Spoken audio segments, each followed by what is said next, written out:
Hi students, இப்போ வந்து நம்ம என்ன டாபிக் பார்க்க போறோம் அப்படின்னா ரேஷியோ டாபிக் தான். விகிதம் மற்றும் விகிதாச்சாரம், ரேஷியோ அண்ட் ப்ரொபோர்ஷனல். ஸோ இது வந்து சிம்பிளா எப்படி வந்து நம்ம அப்ரோச் பண்ணலாம்னு சொல்லிட்டு தான் பார்க்க போகிறோம். ஸோ நார்மலா வந்து விகிதம் அப்படின்னா அதுல என்ன மாதிரியான கணக்குகள் வரும், ஸோ எல்லா மாடலையும் ஒரு சம் எடுத்திருக்கோம். ஸோ அதை சால்வ் பண்ணிட்டு ஈஸியா வந்து புரிய முடியுதா எக்ஸ்பிளைன் பண்ண போறோம். ஸோ ஃபுல்லா பாருங்க. ஃபர்ஸ்ட் கொஸ்டின், இந்த டாபிக்ல ஃபர்ஸ்ட் கொஸ்டின் பாருங்க. இரு எண்களின் விகிதம் 2:3. அவ்வெண்களின் கூடுதல் 65 எனில் அவற்றில் மிகப்பெரிய எண் எதுன்னு கேட்டிருக்காங்க. ஸோ நார்மலா வந்து நம்ம ரேஷியோ டாபிக் அப்படிங்கிறத விடவும் இந்த ரேஷியோ டாபிக் வந்து நம்ம நிறைய எல்லா டாபிக்ல சால்வ் பண்ணும்போது இந்த கான்செப்ட் வந்து உள்ள வந்திருக்கும். ஸோ நம்ம அதுலயே நம்ம நிறைய வந்து ரேஷியோ டேம்லாம் யூஸ் பண்ணி நம்ம சால்வ் பண்ணியிருக்கோம். அதனால இந்த டாபிக் வந்து நமக்கு நல்லாவே ஈஸியா தான் இருக்கும். ஸோ ஃபர்ஸ்ட் இந்த மாதிரி கணக்கு கொடுத்துட்டாங்க அப்படின்னா ஃபர்ஸ்ட் என்ன கொடுத்துருக்காங்க அது ஒரு ஈக்குவேஷனா மாத்தி நம்ம சால்வ் பண்ணணும். அவ்வளவுதான் இந்த கான்செப்டே. ஃபர்ஸ்ட் பாருங்க, இரு எண்களின் விகிதம் வந்து 2:3 அப்படின்னு சொல்லிட்டு கொடுத்துருக்காங்க. ஸோ 2:3. அதுல 2 எண்களினுடைய கூடுதல் வந்து 65. ஸோ பாருங்க, நார்மலா வந்து ஒரு விகிதத்தை நம்ம நம்பரா மாத்தும் போது நம்ம என்ன பண்ணுவோம், எக்ஸ் போட்டு எழுதுவோம். ஸோ ஒரு நம்பர் 2x, இன்னொரு நம்பர் 3x. இப்ப என்ன கொடுத்துருக்காங்க, அந்த 2 நம்பரை கூட்டுனா 65 கிடைக்கும். ஸோ நம்மளுக்கு அந்த இப்ப நம்ம ரேஷியோ கொடுத்துருக்காங்க. ஃபர்ஸ்ட் ரேஷியோ கொடுத்துருந்தா அதை நம்ம நம்பரா மாத்தணும் அப்படின்னா என்ன போட்டு எழுதிக்கணும், எக்ஸ் போட்டு எழுதிக்கணும். ஸோ அதனால ஃபர்ஸ்ட் அப்போ 2 நம்பர் நம்ம ஏபின்னு சொல்லிட்டு எடுத்துக்கலாம். ஒரு நம்பர் வந்து 2x எடுத்திருக்கோம். இப்போ இன்னொரு நம்பர் என்னது 3x. இப்போ என்ன கண்டிஷன் கொடுத்துருக்காங்க, இந்த 2 நம்பரையும் கூட்டினா நமக்கு என்ன கிடைக்குமா, 65 கிடைக்கும். ஸோ அப்போ 2 எண்களின் கூடுதல் 65. இப்போ நம்ம 2 ஆட் பண்ண என்ன வரும், 5x = 65. அப்போ x = எத்தனை வரும், 13. அப்ப எக்ஸோட வேல்யூ 13 அப்படின்னா அதுல வந்து அந்த 2 நம்பரை நம்ம கண்டுபிடிச்சிடலாம். இப்ப நம்ம கணக்குல என்ன கேட்டிருக்காங்க, மிகப்பெரிய எண் எதுன்னு கேட்டிருக்காங்க. சோ நம்ம என்ன பண்ணணும், ஒரு நம்பர் 2x எடுத்தோம், இன்னொரு நம்பர் வந்து 3x எடுத்தோம். ஸோ எக்ஸோட வேல்யூ 13 தான். அப்ப 2 பெருசா 3 பெருசானா நமக்கு எதுதான் பெருசு, 3x தான் பெருசு. ஸோ மிகப்பெரிய எண் வந்து b. ஸோ அதோட வேல்யூ 3 × 13 = 39. இவ்வளவுதான். ஸோ இந்த மாதிரி தான் சம்ஸ் வந்து இருக்கும். ஸோ நல்லா பார்த்துக்கோங்க. விகிதம் கொடுத்துருக்காங்க, அதை நம்ம என்ன பண்றோம், ரேஷியோ வந்து ஒரு நம்பரா மாத்தணும் அப்படின்னா எக்ஸ் போட்டு எழுதுவோம். So 2x 3x. அதுக்கப்புறமா அங்க என்ன கொடுத்துருக்காங்க, ஒரு கண்டிஷன் கொடுத்துருக்காங்க. இங்க என்ன கண்டிஷன் கொடுத்துருக்காங்கன்னா அந்த 2 நம்பரை கூட்டினா, ஒருவேளை அந்த 2 நம்பரினுடைய வித்தியாசம்னு கொடுத்துருந்தாங்கன்னா நம்ம என்ன எடுத்திருப்போம், இல்ல மைனஸ் எடுத்திருப்போம். இந்த 2 நம்பரையும் பெருக்குறாங்க அப்படின்னா நம்ம மல்டிப்ளை பண்ணிருப்போம், இல்லைன்னா வகுக்குறாங்க அப்படின்னா டிவைட் பண்ணிருப்போம். ஸோ அங்க என்ன கண்டிஷன் கொடுத்துருக்காங்களோ அதுக்கு தகுந்த மாதிரி நம்ம இதை எடுத்துக்கணும். ஸோ இப்படி எடுத்து சால்வ் பண்ணும்போது உங்களுக்கு ஈஸியா வந்து ஆன்சர் கிடைச்சிடும். ரெண்டாவது சம் பாருங்க, 2 எண்களின் விகிதங்கள் 4:5. அவற்றின் பெருக்கற் பலன் 8000 எனில் அதில் பெரிய. ஸோ இதுவும் அதே மாடல்ல தான் 2 நம்பரோட ரேஷியோ கொடுத்துருக்காங்க. ஸோ 4:5. அப்ப நம்ம ரெண்டாவது என்ன பண்ணுவோம், இதை வந்து நம்பரா எடுத்துக்கிட்டோம் அப்படின்னா நம்ம எப்படி எழுதுவோம், 4x 5x. அப்ப என்ன அர்த்தம், ஒரு நம்பர் 4x, இன்னொரு நம்பர் 5x. இப்ப கண்டிஷன் என்ன கொடுத்துருக்காங்க, அந்த 2 நம்பருடைய பெருக்கற் பலன். ஸோ 2 நம்பருடைய பெருக்கற் பலன் அப்படின்னா 4x-ஐயும் 5x-ஐயும் மல்டிப்ளை பண்ணா நம்மளுக்கு என்ன கிடைக்குமோ 8000 கிடைக்கும். ஸோ அவ்வளவுதான். ரேஷியோ நம்பரா நம்ம எடுத்திருக்கோம், நம்பரா எடுத்துட்டு 2ஐயும் மல்டிப்ளை பண்ணா 8000 வரும் அப்படின்னு சொல்லிட்டு அவங்க கொடுத்துருக்காங்க. இப்ப இதை மல்டிப்ளை பண்ணலாம். ஸோ 4 × 5 20. இங்க மறந்துடக்கூடாது, எக்ஸ் வந்து 2 வாட்டி மல்டிப்ளிகேஷன்ல இருக்குது. ஸோ நமக்கு ஆன்சர் என்ன வரும் அப்படின்னா x² = 8000. ஸோ ஒரு 0 கேன்சல் ஆயிரும். இங்க கேன்சல் பண்ணும்போது 400 கிடைக்கும். அப்போ x² வேல்யூ 400 அப்படின்னா எக்ஸோட வேல்யூ என்னது அப்படின்னா 20. ஸோ நம்ம எக்ஸோட வேல்யூ கண்டுபிடிச்சிட்டோம். இப்போ இதுல என்ன கேட்டிருக்காங்கன்னா அதுல பெரிய எண் எது அப்படின்னு சொல்லிட்டு கேட்டிருக்காங்க. So 4x 5x. அப்ப எதுதான் பெருசு, 5x தான் பெருசு. ஸோ அப்போ 5 × 20 = என்ன வரும், 100. இவ்வளவுதான். இப்போ ஆன்சர் வந்து இதுக்கு 100 தான். ஸோ இந்த மாதிரி ஈஸியா தான் இருக்கும். அடுத்த சம் பாருங்க, நாற்கரத்தின் 4 கோணங்களின் அளவானது 1:4:5:8 அப்படிங்கறது விகிதத்துல இருக்குது அப்படின்னா அதுல மிகப்பெரிய கோணத்தின் மதிப்பு என்ன அப்படின்னு சொல்லிட்டு கேட்டிருக்காங்க. ஸோ நார்மலா 1:4:5:8 இதுதான் 4. ஏன்னா நாற்கரத்துக்கு எத்தனை கோணங்கள் இருக்கும் அப்படின்னா 4 கோணங்கள் இருக்கும். ஸோ அது ரேஷியோ ஃபார்மேட்ல கொடுத்துருக்காங்க. நம்ம ஃபர்ஸ்ட் ரேஷியோவை நம்பரா மாத்துறதுக்கு நம்ம என்ன பண்ணுவோம், எல்லாத்துலயும் எக்ஸ் போட்டு எழுதுவோம். ஸோ ஃபர்ஸ்ட் கோணம் எக்ஸ்ன்னு எடுத்துக்கலாம், ரெண்டாவது கோணம் 4x எடுத்துக்கலாம், அடுத்த கோணம் 5x எடுத்துக்கலாம், அடுத்த கோணம் வந்து 8x எடுத்துக்கலாம். இப்போ வேற எதுவுமே கொடுக்கல, சோ அந்த ரேஷியோ மட்டும் தான் கொடுத்துருக்காங்க அப்படின்னா நம்மளுக்கு தெரியணும் நாற்கரத்துல 4 கோணங்கள் இருக்கும், 4 கோணங்களையும் கூட்டினா 360 டிகிரி. சோ நாற்கரத்தினுடைய கோணங்களின் கூடுதல் வந்து எத்தனைனா 360 டிகிரி. இதே இது முக்கோணத்துக்கு கொடுத்திருந்தாங்க அப்படின்னா முக்கோணத்தினுடைய 3 கோணங்களின் கூடுதல் வந்து 180 டிகிரி வரும். சோ அதை ஞாபகம் வச்சுக்கோங்க.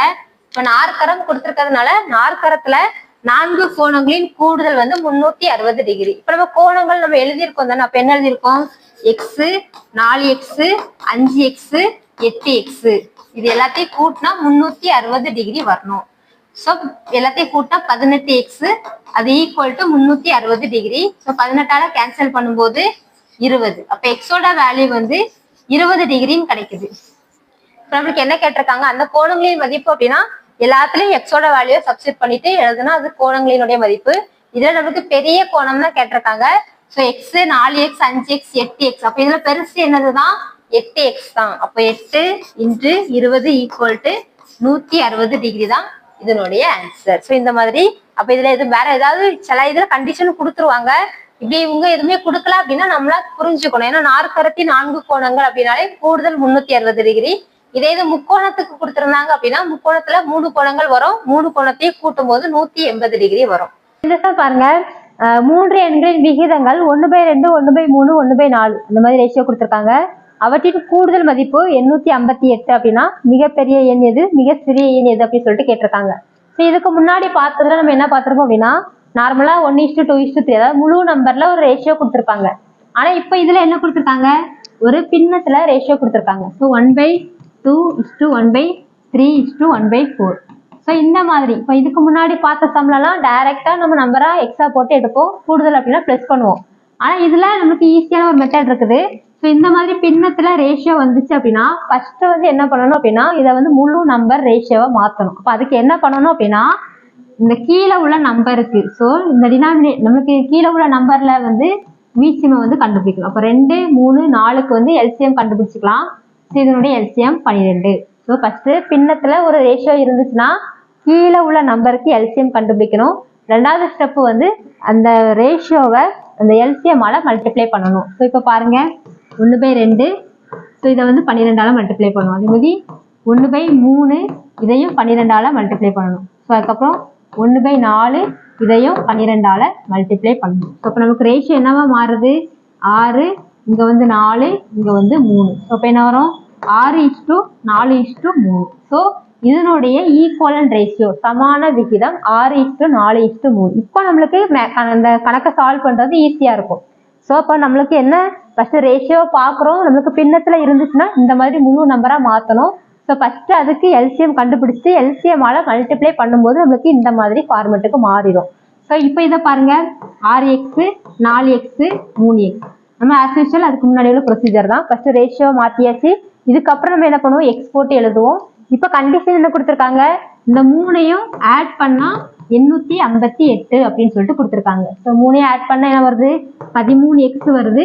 13x = 858. ஸோ இப்போ இதை கேன்சல் பண்ணீங்க அப்படின்னா உங்களுக்கு வந்து 66 வரும்.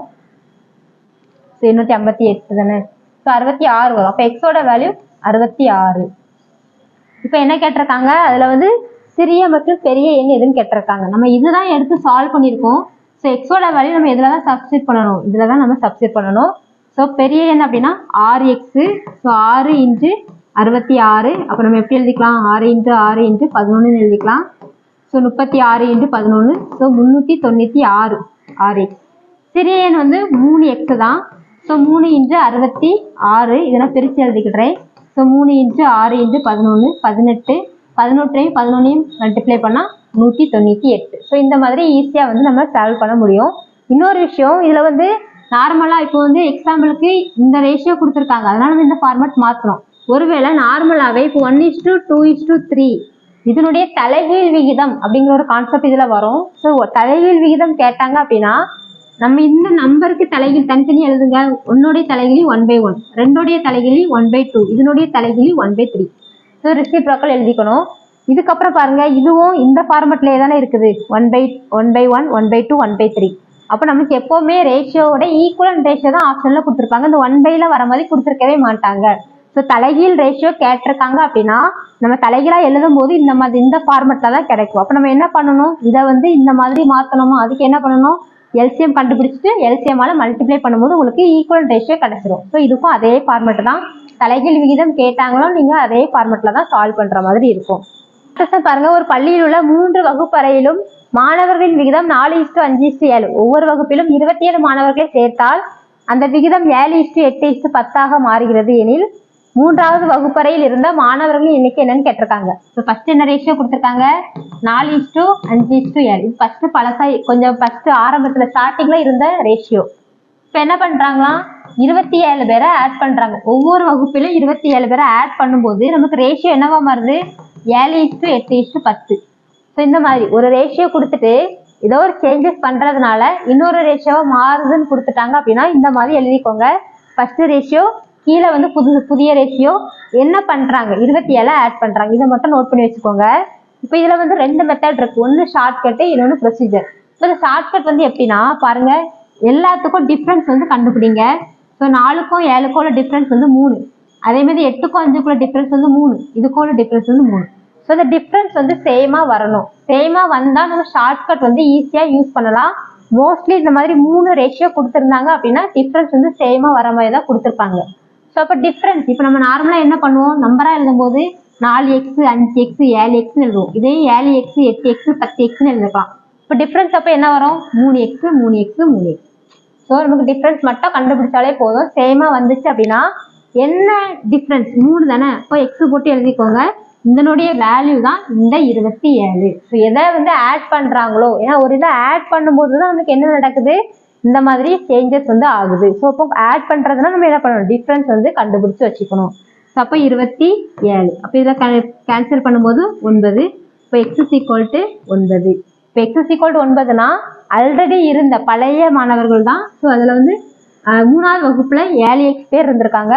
ஸோ 7 × 9 எத்தனை வரும், 63 பேர். அவ்வளவுதான். ஸோ இந்த மாதிரி சிம்பிளா வந்து நம்ம ஈஸியா வந்து ஐடென்டிஃபை பண்ணலாம். அடுத்த சம் பாருங்க, 2 எண்களின் விகிதங்கள் 3:4. இப்போ என்ன பண்றாங்களா, 33 கூட்டும் போது அது என்னவா மாறுது, 6:7 மாறுது. இப்போ அதே மாதிரி ஷார்ட்கட் யூஸ் பண்ணலாம். இப்போ 3க்கும் 6க்கும் உள்ள டிஃபரன்ஸ் வந்து 3, 4க்கும் 7க்கும் உள்ள டிஃபரன்ஸ் வந்து என்னதான் 3 தான். அப்போ நம்மளுக்கு டிஃபரன்ஸ் வந்து சேமா வந்துச்சு அப்படின்னா நம்ம என்ன எடுத்துக்கணும், 3xன்னு எடுத்துக்கலாமா. என்ன டிஃபரன்ஸ் வருதோ அதை எக்ஸ் போட்டு எடுத்துக்கோங்க. அதனுடைய வேல்யூ வந்து 33. ஸோ அப்போ கேன்சல் பண்ணீங்கன்னா 11. அப்போ எக்ஸோட வேல்யூ 11 அப்படின்னா என்ன கேட்டிருக்காங்கன்னா அந்த எண்கள் என்னன்னு கேட்டிருக்காங்க. அப்போ ஆரம்பத்துல ஸ்டார்டிங்ல இருந்தது தான். அப்போ 3:4 அப்படின்னா நம்ம எக்ஸ் போட்டு எடுக்கும்போது என்ன பண்ணுவோம், 3x 4xன்னு எடுக்கும். ஸோ எக்ஸால மல்டிப்ளை பண்ணிக்கலாம். அப்போ அந்த நம்பர் வந்து 3x 4x தான். எக்ஸோட வேல்யூ 11. ஸோ அப்போ என்ன வரும், 33 44. ஸோ இந்த மாதிரி ஈஸியா கண்டுபிடிச்சிடலாம். ஆனா டிஃபரன்ஸ் வந்து சேமா வரல அப்படின்னா இந்த மெத்தட் வந்து நம்ம என்ன பண்ண முடியாது, யூஸ் பண்ண முடியாது. ஸோ அதை எப்படி பண்ணணும்னு சொல்லிட்டு இந்த சம் பார்க்கலாம். ஏபியினுடைய மாத ஊதியம் 9:7, செலவின விகிதம் 4:3. ஒவ்வொரு மாதமும் 200 ரூபாய் சேமிக்கின்றாங்க அப்படின்னா மாத ஊதியம் என்ன. இப்போ பாருங்க, நார்மலா ஒரு சேலரி வந்து 9:7ன்னு கொடுத்துருக்காங்க, செலவு வந்து 4:3ன்னு கொடுத்துருக்காங்க. இப்போ 9:7 அப்படிங்கும்போது நம்மளுக்கு என்ன வந்துடும், சம்பளத்துக்குள்ளதான் நமக்கு என்னெல்லாம் இருக்கும், நம்மளுடைய செலவும் அதுக்குள்ளதான் இருக்கும், சேமிப்பும் அதுலதான் இருக்கும். இப்போ இதுல வந்து 200 ரூபாயில கழிச்சுட்டே அப்படின்னா, ஸோ சம்பளத்துல இருந்து சேமிப்பான 200 கழிச்சுட்டே அப்படின்னா மீதி உள்ளதான் நம்மளுக்கு என்ன கிடைக்கும், செலவுக்கான விகிதமா கிடைக்கும். ஏன்னா நம்மளுக்கு salary equal to saving plus expenses தான். ஸோ இந்த கான்செப்ட் தான். அப்போ நம்ம சம்பளத்துல இருந்து சேவிங்கை கழிச்சிட்டோம்னா, சேலரியில இருந்து சேவிங்ஸை கழிச்சிட்டோம் அப்படின்னா மீதி உள்ளது இருந்து செலவு தான். அப்போ நம்மளுக்கு மொத்த சம்பளத்துல இருந்து 200 ரூபாயை கழிச்சிட்டோம் அப்படின்னா மீதி தொகை தான் நமக்கு எதுவா இருக்கும், செலவுக்கான தொகையா இருக்கும். இப்போ நம்ம இதுக்கும் நம்ம அதே கான்செப்ட் யூஸ் பண்ணி பார்க்கலாம். இப்போ இதுல வந்து பாருங்க 5 கிடைக்குது, டிஃபரன்ஸ் வந்து 4 கிடைக்குது. அப்போ டிஃபரன்ஸ் நமக்கு என்னவா இல்லை, சேமா இல்லை. அப்போ சேமா இல்லை அப்படின்னா நம்ம என்ன பண்ண முடியாது, ஷார்ட்கட் வந்து யூஸ் பண்ண முடியாது. ஸோ அப்போ அதுக்கு என்ன பண்ணலாம் அப்படின்னா, ஃபர்ஸ்ட் நம்ம 9:7 தான் நம்மளுடைய சேலரி. ஸோ சேலரி எழுதிக்கோங்க. நம்பரா மாற்றும் போது என்ன பண்ணுவோம், 9x 7x. நம்ம என்ன சொன்னோம், சம்பளத்துல இருந்து நம்ம சேமிப்பை கழிச்சிட்டோம் அப்படின்னா மீதி உள்ளதுதான் நமக்கு என்னவா வரும், செலவுக்கான அமௌண்டா இருக்கும். அப்படி இல்லைன்னா சம்பளம் அப்படிங்கிறது என்ன வரும், நம்மளுக்கு இந்த செலவும் சேமிப்பும் சேர்ந்ததுதான், கீழே இருந்து மேலே போற மாதிரி இருக்கும். ஸோ அந்த மாதிரிலாம் வேணும், ஃபர்ஸ்ட்ல இருந்தே ஆர்டராகவே போகலாம். இப்போ 9x வந்து ஏயோட சம்பளம், 7x வந்து பியோட சம்பளம். இந்த சம்பளத்துல இருந்து சேமிப்பு தொகையை கழிச்சுட்டேன், 200 ரூபாயை கழிச்சாச்சு. அதே மாதிரி இவங்களுடைய சம்பளத்துல இருந்து சேமிப்பு தொகையை கழிச்சாச்சு. அப்ப எனக்கு என்னவா மாறுது, அந்த ரேஷியோ வந்து 4:3 மாறுது. இந்த 4:3 என்னது, செலவு. அவ்வளவுதான். நம்ம மாத்தியாச்சு. இப்போ நம்மளுக்கு என்ன ஃபார்மேட் அப்படின்னா, ஃபர்ஸ்டே லாஸ்டே மல்டிப்ளை பண்ணுவோம். நடுவுல உள்ள ரெண்டையும் ஒரு ரேஷியோ கொடுத்துட்டு இங்கேயும் ஒரு ரேஷியோ நடுவுல ஈக்குவல் இருந்துச்சு அப்படின்னா ஃபர்ஸ்டோ லாஸ்டோ மல்டிப்ளை பண்ணணும். நடுவுல உள்ள ரெண்டையும் மல்டிப்ளை பண்ண ஞாபகம் வச்சுக்கோங்க. ஸோ அப்போ 3 × 9x - 200 equal to 4 × 7x - 200. So இதை உள்ள கொண்டு மல்டிப்ளை பண்ணலாம். 27x - 600 equal to 28x - 800. So அப்போ இதில் வந்து எக்ஸ் எல்லாம் ஒரு சைடு, நம்பர்லாம் ஒரு சைடு குரூப் பண்ணும்போது x = 200ன்னு கிடைக்கும். அப்போ x = 200 அப்படின்னா நம்மளுக்கு என்ன கேட்டிருக்காங்க, அவங்களுடைய 2 பேர்த்தினுடைய ஊதியம் தான் கேட்டிருக்காங்க. ஊதியம் வந்து 9x 7x தான். அப்போ 9xனா எக்ஸோட வேல்யூ 200. அப்போ 9 200 பக்கம்னா 1200. 7xனா 7 × 200 தான். அப்போ 1400. அவ்வளவுதான். இந்த மாதிரி தான் செய்யணும். அடுத்த சம் பாருங்க. 20 லிட்டர் பால் மற்றும் தண்ணீர் 5:2 என்ற விகிதத்தில் உள்ளது. அதில் 2 லிட்டர் தண்ணீர் சேர்ப்பதால் பால் மற்றும் தண்ணீர் விகிதம் என்ன? இது வரைக்கும் பார்த்தது ஒரு மெத்தடு. இப்போ பார்க்க போறது கொஞ்சம் வித்தியாசமா இருக்கும். ஸோ 2 இது கொடுத்துருக்காங்க. ஒன்று வந்து பால் கொடுத்துருக்காங்க, இன்னொன்று வந்து தண்ணீர் கொடுத்துருக்காங்க. ஃபர்ஸ்ட் அதோடைய ரேஷியோ என்ன கொடுத்துருக்காங்க, 5:2ன்னு கொடுத்துருக்காங்க. அப்போ ஒரு கலவையில வந்து 5 பங்கு பால் இருக்குது, 2 பங்கு தண்ணி இருக்குது. மொத்தம் இந்த ரெண்டையும் சேர்த்தா மொத்தம் எத்தனை லிட்டர்னு கொடுத்துட்டாங்க, 28 லிட்டர்னு கொடுத்துட்டாங்க. ஃபர்ஸ்ட் அதுல எத்தனை லிட்டர் பால் எத்தனை லிட்டர் தண்ணீர் இருக்குன்னு சொல்லிட்டு கண்டுபிடிக்கலாம். அதுக்கு என்ன பண்ணுவோம், நம்ம நார்மல் ப்ரொசீஜர் தான். பாலோடைய அளவை 5x எடுத்துக்கலாம், தண்ணியோடைய அளவை 2x எடுத்துக்கலாம். இப்போ பாலும் தண்ணியும் சேர்ந்து மொத்தம் எத்தனை லிட்டர் இருக்குது, 28 லிட்டர் இருக்குது. அப்ப என்ன அளவு கொடுத்துருக்காங்களோ அதை அப்படியே நம்ம ஈக்குவேட் பண்ணி எடுத்துக்கலாம். அப்போ இங்க என்ன கிடைக்குது, 7x = 28 லிட்டர். அப்ப 7 கேன்சல் பண்ணும்போது 4. அப்ப எக்ஸோட வேல்யூ வந்து 4 லிட்டர்னு கொடுத்துருக்காங்க. அப்ப பால் எவ்வளவு இருக்குது, நம்மளுக்கு 5 பங்கு பால் தானே. அப்ப 20 லிட்டர் வந்து பால் இருக்குது. அதே மாதிரி 8 லிட்டர் வந்து தண்ணி இருக்குது. அப்ப டோட்டல் 28 லிட்டர் வந்துட்டா. சரி, இப்ப என்ன கொடுத்துருக்காங்கன்னா, இப்ப எக்ஸ்ட்ரா வந்து 2 லிட்டர் வந்து தண்ணி தான் ஆட் பண்றாங்க. இப்போ 20 லிட்டர் பால் எந்த ஒரு சேஞ்சஸுமே ஆகாது. இப்ப எக்ஸ்ட்ரா என்ன பண்றாங்க, 2 லிட்டர் தண்ணியை வந்து சேர்க்கிறாங்க. அப்போ புதிய விகிதம் என்னன்னு கேட்டிருக்காங்க. அப்போ பாலோடைய அளவு மாறல, அதனால 20 அப்படியே இருக்கும். இங்க என்னவா மாறுது, 8 லிட்டர் கூட 2 லிட்டர் சேர்க்கறதுனால 10 லிட்டரா மாறுது. அப்ப இங்க 20 லிட்டர், இங்க 10 லிட்டர். அப்போ நம்ம கேன்சல் பண்ணும்போது 2:1. இதுதான் புதிய விகிதம். புரியுதா? அப்ப 5:2 அப்படியே கொடுத்துருக்காங்க. நம்ம எக்ஸ போட்டு எழுதிட்டோம். இந்த ரெண்டையும் சேர்க்கும் போது நமக்கு 28 லிட்டர் அவங்க கொடுத்துட்டாங்க. ஃபர்ஸ்ட் வந்து 28 லிட்டர் இருக்குதான் கொடுத்துட்டாங்க.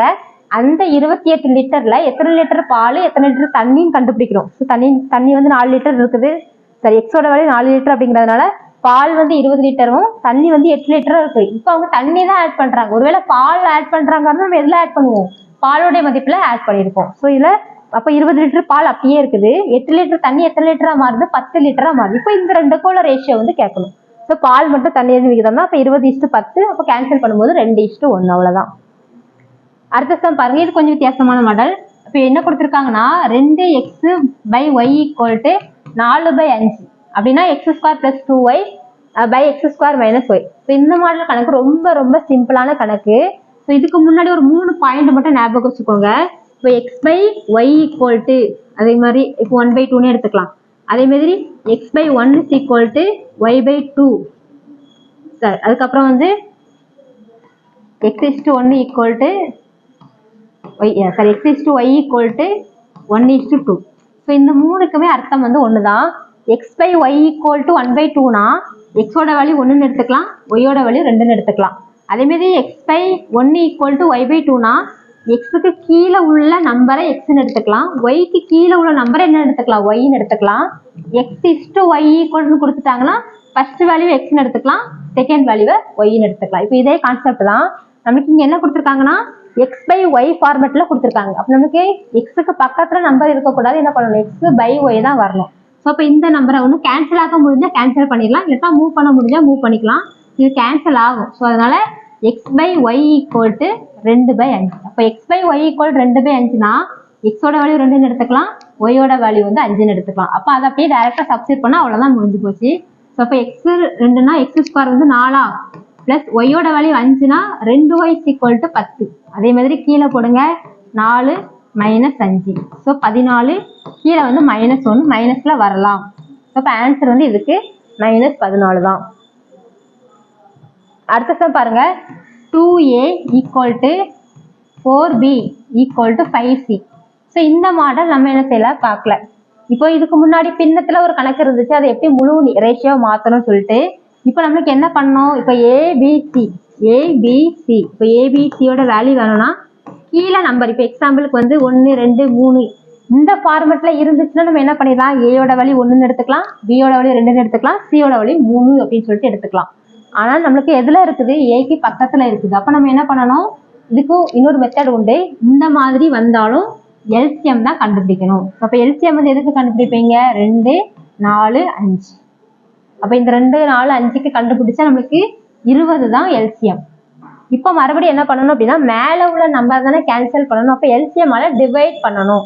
அப்போ 2a-வை 20ஆல டிவைட் பண்ணணும். அதே மாதிரி 4b-யை 20ஆல டிவைட் பண்ணணும். 5c-யை 20ஆல டிவைட் பண்ணணும். அப்போ 2ஆல டிவைட் பண்ணும்போது 10, 4ஆல டிவைட் பண்ணும்போது 5, இங்கே வந்து 4. அப்போ என்ன கிடைக்குது, a/10 = b/5 = c/4. இப்போ நம்மளுக்கு கீழே நம்பர் வந்துட்டா, இப்போ கீழே நம்பர் வந்துட்டா ஏயோட வேல்யூ 10, பியோட வேல்யூ 5, சியோட வேல்யூ 4. இப்போ ஆன்சர் என்னது, 10:5:4 தான் இதனுடைய ஆன்சர். புரியுதா? அப்போ இதுக்கு முன்னாடி நம்ம வந்து என்ன பண்ணணும், 1/2 1/3 1/4 அந்த மாதிரி இருந்துச்சு. அப்போ எல்சிஎம்மால மல்டிப்ளை பண்ணணும். அப்போ நம்மளுக்கு கீழே உள்ள டேம் கேன்சல் ஆச்சு, மேலே மட்டும் தான் நம்பர் வந்துச்சு. இப்போ நம்மளுக்கு இந்த ஏபிசி ஃபார்மெட்டுக்கு கீழே தான் நம்பர் வேணும். அதனால எல்சிஎம்மால என்ன பண்றோம், டிவைட் பண்ணும்போது கீழே நம்பர் வந்துடும். So a/10, b/5, c/4. அப்போ ஆன்சர் 10:5:4. அடுத்த சம் பாருங்க, √a/b = 4/3 அப்படின்னா a + b / a - b-யோட வேல்யூ கேட்டிருக்காங்க. அப்போ இப்போ நம்ம என்ன பண்ணோம், இது வந்து நமக்கு என்ன ஃபார்மெட்டு, a/b = அப்படின்னு இருந்தாலும் மேலே உள்ள நம்பரை ஏக்கு எடுத்துக்கலாம், கீழே உள்ள நம்பரை பிக்கு எடுத்துக்கலாம். நமக்கு ஸ்கொயர் ரூட் இருக்கிறதுனால ஃபர்ஸ்ட் என்ன பண்ணணும், 2 பக்கமும் ஸ்கொயர் பண்ணலாமா. அப்போ ஸ்கொயர் பண்ணும்போது நமக்கு என்ன கிடைக்கும், இங்கே ஸ்கொயர் ரூட்டை கேன்சல் ஆகிட்டு a/bன்னு கிடைக்கும். இங்கே 16/9. இப்போ என்ன இருக்கும், ஏயோட வேல்யூ 16, பியோட வேல்யூ 9. அப்போ அதை டைரெக்டாக மல்டிப்ளை பண்ணலாமா. ஸோ 2ஐயும் ஆட் பண்ணும்போது 16 9 ஆட் பண்ணால் 25, 2ஐயும் சப்ட்ராக்ட் பண்ணும்போது நம்மளுக்கு என்ன கிடைக்கும்,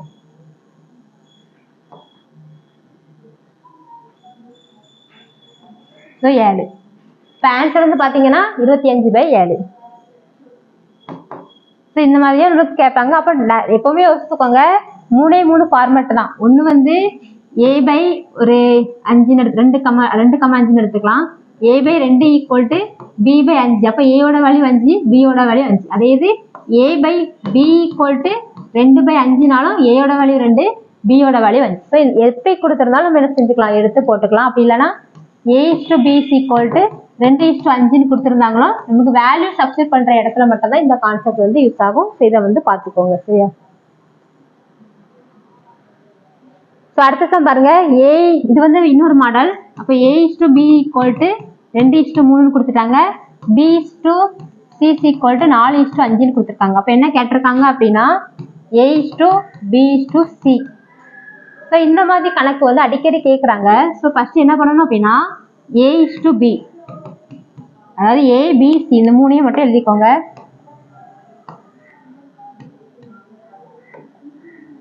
ஸோ a/b/c இப்போ கொடுத்துருக்கக்கூடிய ரேஷியோ ஃபர்ஸ்ட் என்ன கொடுத்துருக்காங்க, a/bன்னு கொடுத்துருக்காங்களா. அப்போ ஏயோட வேல்யூ 2, பியோட வேல்யூ 3 அப்படி எழுதி வச்சுக்கலாம். அப்போ மீதி நமக்கு இது வந்து ஃபில் ஆகாம இருக்கா, அப்போ ஃபில் ஆகாம பிளேஸ்ல முன்னாடி என்ன நம்பர் இருக்கோ அதை அப்படியே எழுதிக்கோங்க. அப்போ இந்த இடத்துல நமக்கு என்னதான் வரும், 3 தான் வரும். சரி, செகண்ட்ல ஒரு ரேஷியோ கொடுத்துருக்காங்க, பியோட வேல்யூ 4, சியோட வேல்யூ 5. அப்போ நமக்கு எது ஃபில் ஆகாம இருக்குது, ஏயோட வேல்யூ தான் ஃபில் ஆகாம இருக்கு. அப்போ இங்க என்ன நம்பர் இருக்கோ அதை அப்படியே வந்து மூவ் பண்ணி எழுதிக்கோங்க. ஸோ அப்போ இங்கே 4 வரும், அவ்வளோதான். ஸோ அப்போ என்ன பண்ணுறோம், 2 ரேஷியோ கொடுத்துருக்காங்க, a/b, b/c கொடுத்துட்டு a/b/c கேட்டிருக்காங்க அப்படின்னா ஃபர்ஸ்ட் a/b/c ஏன்னா 3 டேம் தான் அதில் யூஸ் பண்ணியிருக்காங்க, 3 டேம். ஒருவேளை 4 டேம் யூஸ் பண்ணியிருந்தாங்க அப்படின்னா நம்ம டியும் போட்டுட்டு அதுக்கு தகுந்த மாதிரி வேல்யூஸ் வந்து ஃபில் பண்ணியிருப்போம். அப்போ ஏபி போட்டுட்டு 2 3 தான் கொடுத்துருக்காங்க. அப்போ இந்த இடம் நமக்கு எம்டியா இருக்கும். அப்போ இங்க அதுக்கு முன்னாடி என்ன நம்பர் இருக்கோ அதை அப்படியே போட்டுக்கோங்க. இதுல வந்து பிக்கு நேரா 4, சிக்கு நேரா 5. அப்போ 4ங்கிறது இங்க எம்டியா இருக்கிறதுனால அதுக்கு முன்னாடி என்ன நம்பர் இருக்கோ அதை அப்படியே வந்து போட்டுக்கோங்க. சரியா? இப்போ இதுல வந்து அப்படியே மல்டிப்ளை பண்ணிட்டு காமன் டேர்ம் இருந்துச்சுன்னா கேன்சல் பண்ணி எழுதுனா அதுதான் வந்து ஆன்சர். அப்போ இதுல வந்து மல்டிப்ளை பண்ணா 8, அடுத்து இது வந்து 12, இது வந்து 15. அப்போ இதுக்கு வந்து காமன் டேர்ம் இல்லை, ஸோ கேன்சல் பண்ண முடியாது. அப்போ ஆன்சர் வந்து அதுதான். அப்போ A/B/C வந்து 8:12:15 தான். ஸோ இப்போ இதே மாடலில் தான் இன்னொரு A/B கொடுத்துருக்காங்க, B/C கொடுத்துருக்காங்க, C/D கொடுத்துருக்காங்க. கேட்டிருக்கிறது ABC, Dயும் வரும். ஸோ நம்ம நோட் பண்ணி வச்சுக்கலாம். ஸோ ABCDயோட வேல்யூ கேட்டிருக்காங்க. அப்போ என்ன வரும்?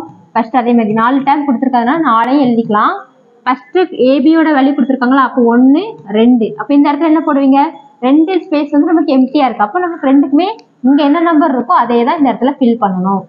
அதுக்கப்புறம் பியோட வேல்யூ 2, சியோட வேல்யூ 3. அப்போ இந்த இடத்துல ஒரு எம்டி இருக்குது. அப்போ என்ன பண்ணணும்? இங்க என்ன நம்பர் இருக்கோ அதை தான் இந்த இடத்துல போடணும். இந்த இடத்துல நமக்கு வந்து ஸ்பேஸ் இருக்கு. அப்போ இங்க என்ன நம்பர் இருக்கோ அதை தான் இந்த இடத்துல போடணும். மூணாவது ரேஷியோ 4:5. சிக்கு நேரா 4, டிக்கு நேரா 5. அப்போ இங்க என்ன வரும்? இங்க 4 இருக்கிறதுனால இதுலயும் 4, இதுலயும் 4. ஸோ இப்போ எல்லாத்தையும் மல்டிப்ளை பண்ணிட்டு காமன் டேர்ம் இருந்தால் நம்ம என்ன செஞ்சுக்கலாம்? காமன் டேர்மை கேன்சல் பண்ணிக்கலாம். இல்லாட்டினா ஃபர்ஸ்டே எல்லா டேர்ம்லயும் காமன் டேர்ம் இருந்தால் அதை நம்ம கேன்சல் பண்ணிக்கலாம். ஸோ பாருங்க, இங்க 2 இருக்கு, இங்கேயும் 2 இருக்கு, இங்கேயும் 2 இருக்கு, இங்கே. அப்போ எல்லாத்துலயும் நமக்கு எது காமனா இருக்கு? 2 வந்து காமனா இருக்கு. ஸோ 2 அப்பவுமே எல்லாம் கேன்சல் பண்ணி வச்சுக்கோங்க. ஏன்னா நம்மளுக்கு மல்டிப்ளை பண்றது ஈஸியா வரும். சரியா? இதுக்கப்புறம் நம்மளுக்கு காமன் டேர்ம் இல்லை. அப்போ ஆன்சர் வந்து 4, 8, 12, 15. அப்போ ஆன்சர் வந்து பாத்தீங்கன்னா இதுதான் வந்து ஆன்சர். ஸோ ஏபிசிடியோட வேல்யூ தான் கேட்டிருக்காங்க. ஒருவேளை ஏபிசிடின்னு கேட்காம A/D மட்டும் கேட்பாங்க. அதுக்குன்னா ரொம்ப சிம்பிள். அப்போ என்ன கொடுத்துருக்காங்கன்னா ஏயும் டியும் மட்டும் தான் கேட்டிருக்காங்க. அப்படின்னா கொடுத்துருக்கக்கூடிய இந்த 3 ரேஷியோ 1:2 1 2 போட்டுக்கோங்க. 2 3 4 5 இதை மட்டும் மல்டிப்ளை பண்ணி எழுதுனீங்கன்னா அதுதான் வந்து A/D. காமன் டேர்மை கேன்சல் பண்ணிக்கலாம். ஸோ 4 15 இங்க இருந்து எடுத்தா எழுதலாம். இங்க இருந்து எடுத்து எழுதினாலும் 4:15 தான். இல்லாட்டினா ஷார்ட்கட்ல இப்படி போனாலும் 4:15 தான். ஒருவேளை இந்த 2 நம்ம எடுத்து கம்பேர் பண்ணும்போது காமன் டேர்ம் இருந்தா அதே நம்ம என்ன செஞ்சுக்கணும்? காமன் டேர்மை கேன்சல் பண்ணிட்டு தான் ரேஷியோவா மாற்றணும். ஸோ அதனால ஞாபகம் வச்சுக்கோங்க. இவ்வளவுதான். ஸோ அடுத்த சம் பாருங்க. 5A = 7B = 4C அப்படின்னா ஏபிசியோட வேல்யூ. இது நம்ம ஆல்ரெடி இப்பதான் சால்வ் பண்ணியிருக்கோம். அப்போ என்ன பண்ணணும்? நம்மளுக்கு நம்பர் வந்து கீழே வந்தா மட்டும்தான் ஏயோட வேல்யூ, பியோட வேல்யூ, சியோட வேல்யூ டைரக்டா எடுத்து எழுத முடியும். அப்ப நம்பரோட வேல்யூ நமக்கு என்ன செய்யல? கீழே வரல. ஸோ அப்போ என்ன கண்டுபிடிக்கணும்? எல்சிஎம் கண்டுபிடிக்கணும். எதுக்கலாம்? 5 7 4க்கு வந்து எல்சிஎம் வந்து கண்டுபிடிக்கணும். ஸோ அப்போ என்ன வரும்? 20 140 வரும். இப்போ எல்லாத்தையும் என்ன பண்ணணும்? 140ஆல டிவைட் பண்ணணும். அப்போ 5A/140, அதே மாதிரி 7B/140, 4C/140. ஸோ இப்போ இது 5ஆல கேன்சல் பண்ணும்போது என்ன கிடைக்கும்? நம்மளுக்கு 28 கிடைக்கும். இது 2ஆல கேன்சல் பண்ணி 20 கிடைக்கும்.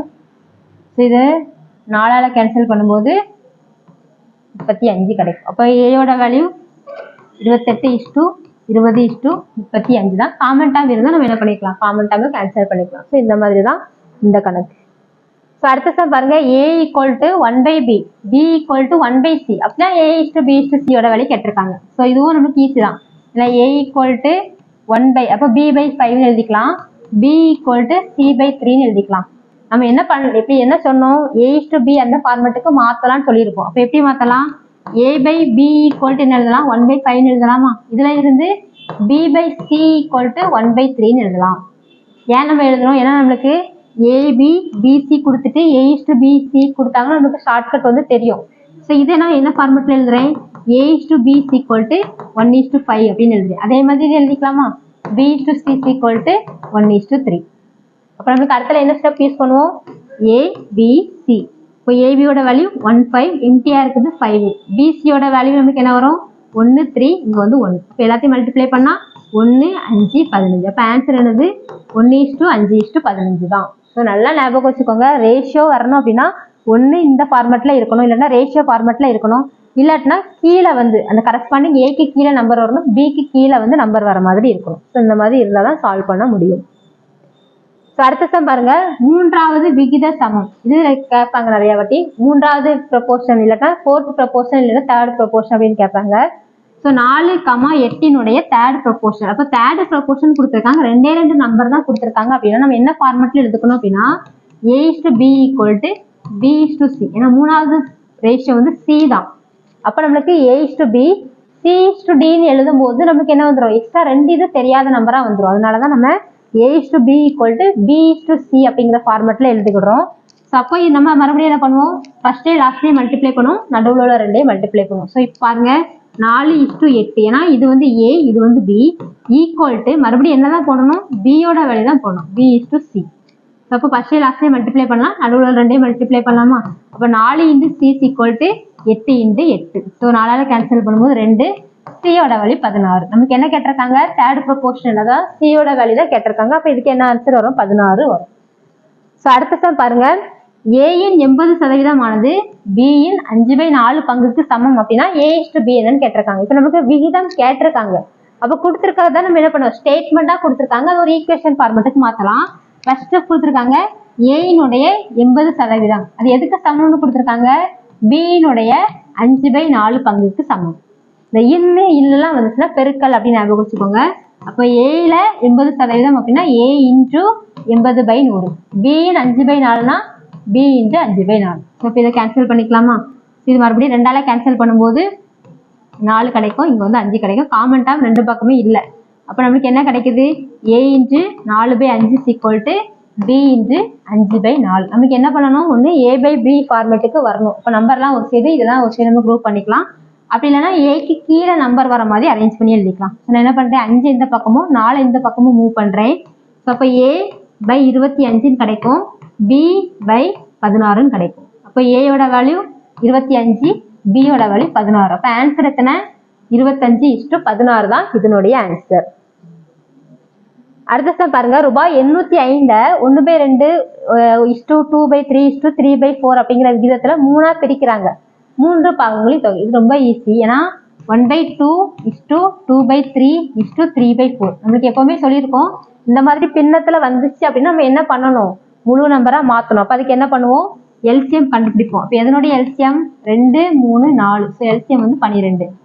அடுத்த ஸ்டெப் என்ன பண்ணணும், எல்சிஎம்மால மல்டிப்ளை பண்ணணும். ஸோ 12. அப்போ இங்கே என்ன வரும், 2/3 × 12, 3/4 × 12.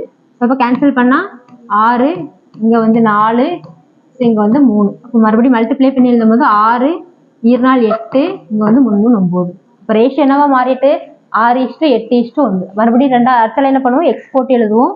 இப்போ 6x 8x 9x. இப்போ என்ன கொடுத்துருக்காங்க, 805 இந்த மாதிரி பிரிக்கணும்.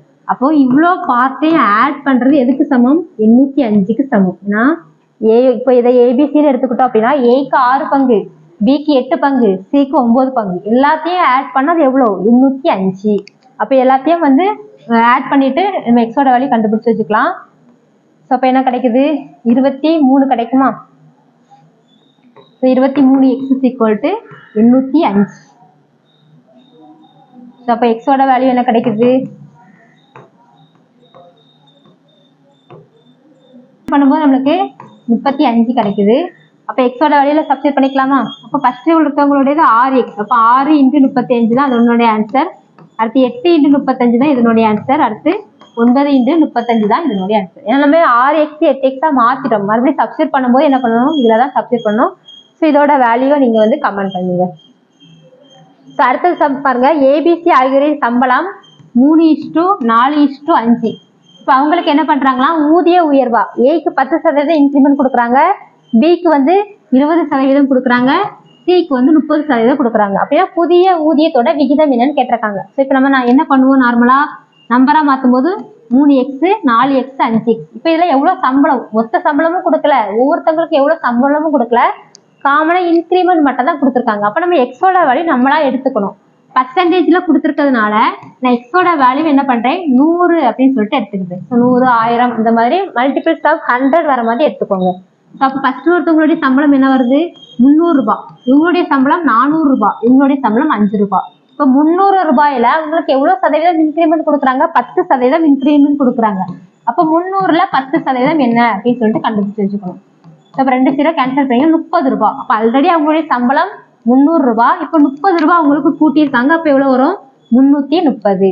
அதே மாதிரி ரெண்டாவது 400 ரூபாய் சம்பளம் வாங்குறாங்க. அவங்களுக்கு எவ்வளவு இன்கிரிமெண்ட் கொடுக்குறாங்க?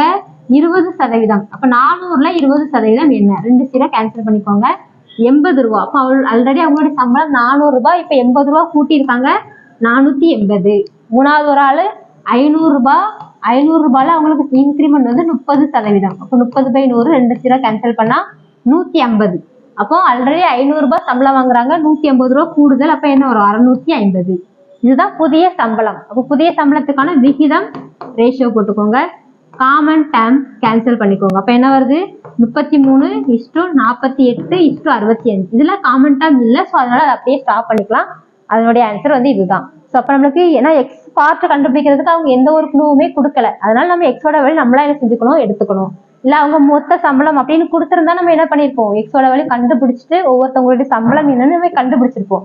அப்படி எதுவுமே கொடுக்கல அப்படிங்கறதுனால எக்ஸோட வேல்யூ நம்மளா எடுத்திருப்போம். ஸோ அடுத்த சம்பள பாருங்க. 720 மாணவர்கள் உள்ள ஒரு பள்ளியில் ஆண்களும் பெண்களும் வந்து 7:5 அப்படிங்கிற விகிதத்துல இருக்காங்க. அப்ப பாய்ஸுக்கும் கேர்ள்ஸுக்கும் ரேஷியோ கொடுத்துட்டாங்க 7:5. அப்ப நம்ம எப்படி எழுதுவோம்? 7x 5xன்னு எழுதுவோமா? சரி, இப்போ ஃபர்ஸ்ட் எத்தனை ஆண்கள் இருக்காங்க எத்தனை பெண்கள் இருக்காங்கன்னு ஃபர்ஸ்ட் கண்டுபிடிச்சு வச்சுக்கலாம். அதுக்கப்புறம் என்ன கொடுத்துருக்காங்களோ அதுக்குபடி சால்வ் பண்ணலாம். ஏன்னா நம்மளுக்கு மொத்த மாணவர்கள் கொடுத்துட்டாங்களா? அப்போ 7xையும் 5xையும் சேர்த்தா நமக்கு அது எதுக்கு சமமா இருக்கணும்? 720க்கு சமமா இருக்கணும். So 12x = 720. ஸோ 12ஆல கேன்சல் பண்ணும்போது 60. அப்ப எக்ஸோட வேல்யூ 60. அப்ப எக்ஸோட வேல்யூ 60னா பாய்ஸ் எத்தனை பேர் வருவாங்க?